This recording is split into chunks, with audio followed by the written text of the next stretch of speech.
Hi friends, PT.TalkSports here. Boxing roundup.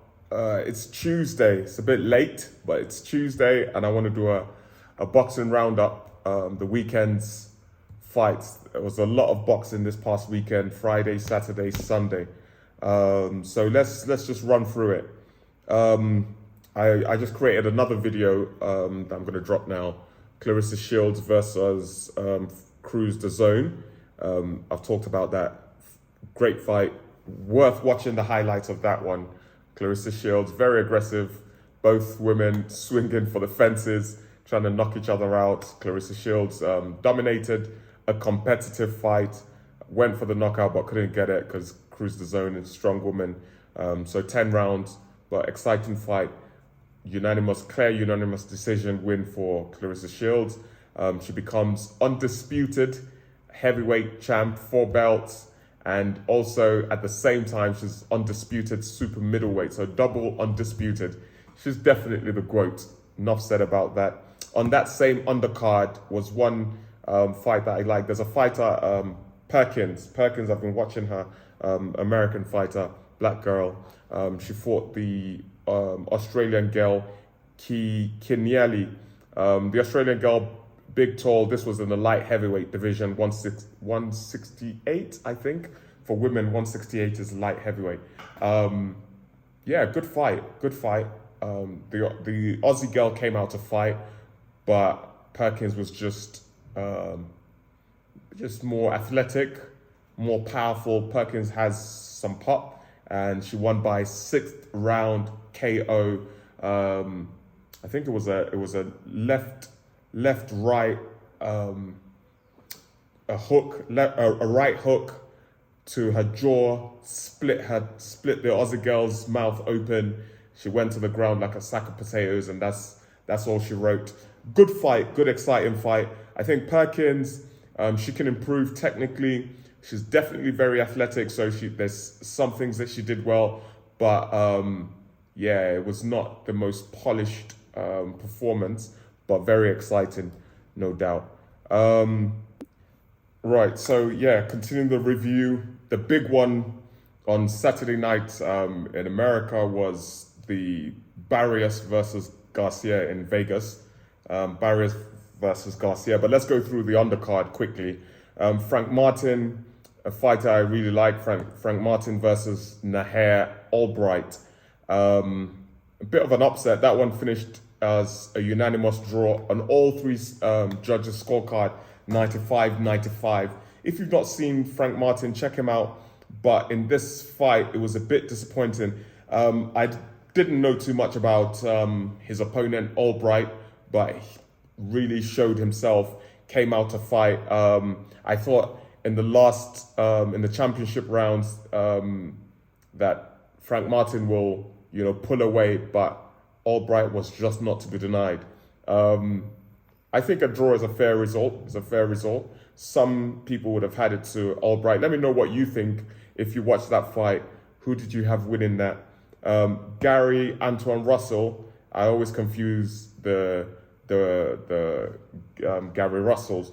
But yeah, Gary Antoine Russell, unanimous victory, defeats Andy Hiraoka, the Japanese guy. I was expecting a knockout there.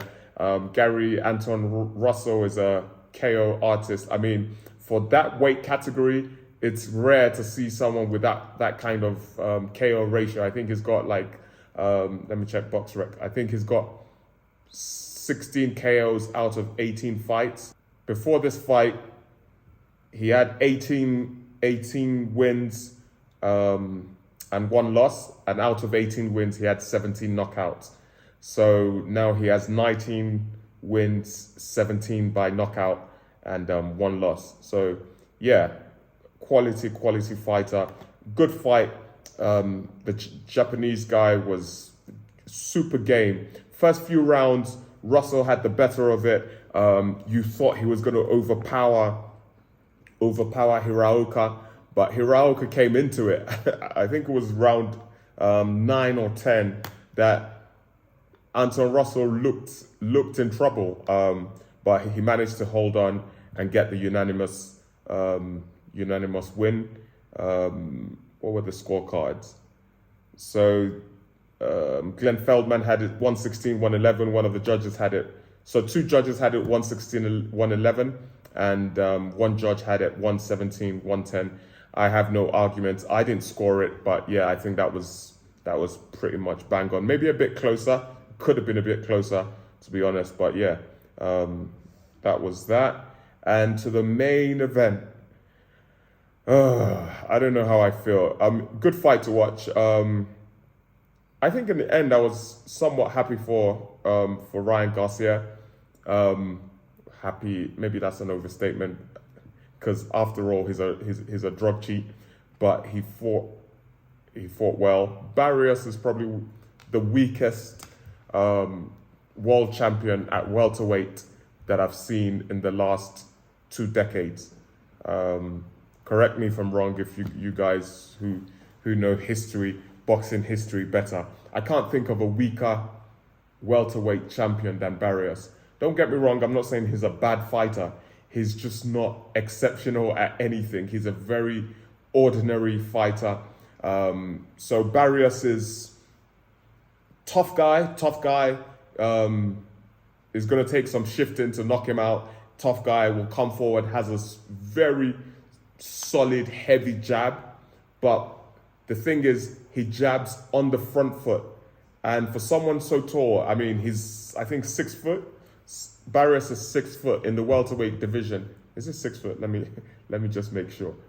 But I know he's quite tall for a welterweight. He's about 6 foot. That's tall for a welterweight. And you should be jabbing, even if you're coming forward on the back foot. But he leans over and he carries his body weight so far forward that he's easier to counter.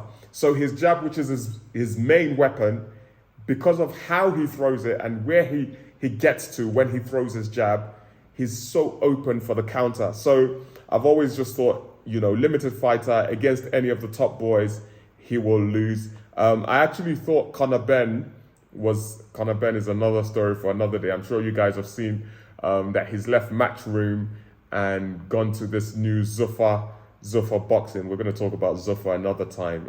I want to know what you guys think about Dana White's Zuffa boxing. But anyway, back to the main event, Ryan Garcia versus Barrios. Ryan Garcia came out first round. I'm sure Barrios, everyone and their dog knows that Ryan Garcia's main weapon is the left hook. So Barrios came out in the first round, probably expecting Garcia to, try to test him with the left hook. And here comes the right hand. In the first, I think, 40 seconds or 1 minute of the fight, Garcia came out aggressively. Garcia jumps into his attacks. He looked a lot more confident than his previous fight against Romero. Again, against Romero, really Garcia got exposed, and you're wondering, is this guy going to really be the star that we expected him to be after that win against Devin Haney, even though that one was declared a no contest because of the drugs that was found in Garcia's system. So his next fight against Roland Romero was very disappointing. He lost that. Again, Romero is one of those guys that, again, decent fighter, but you don't expect him to be at the top echelons of the welterweight division. He beat Garcia. So this was his first fight back from that loss. Barrios, champion. I expected Conor Ben to actually get that fight. That's the only champion that I think Conor Ben could have beat.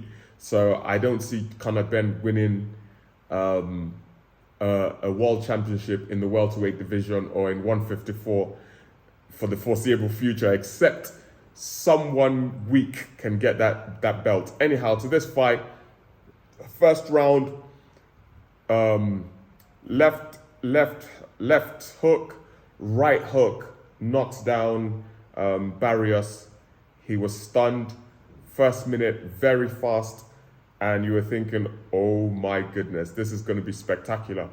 But Barrios got up, tough guy, continued fighting, but then it was a clean shutout. I had it 120, 109, obviously because of 120, 107 because of the knockdown in the first round.